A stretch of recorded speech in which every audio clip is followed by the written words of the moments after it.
चुरुखा पर घोड़ा तापे मई पुलिस दा भितरे चुरुखा पर घोड़ा तापे मई पुलिस दा भितरे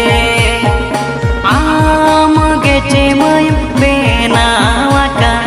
गाजर गुलची आम गेचे मई गाजर गुलची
संगी खनो गे झलकम बाद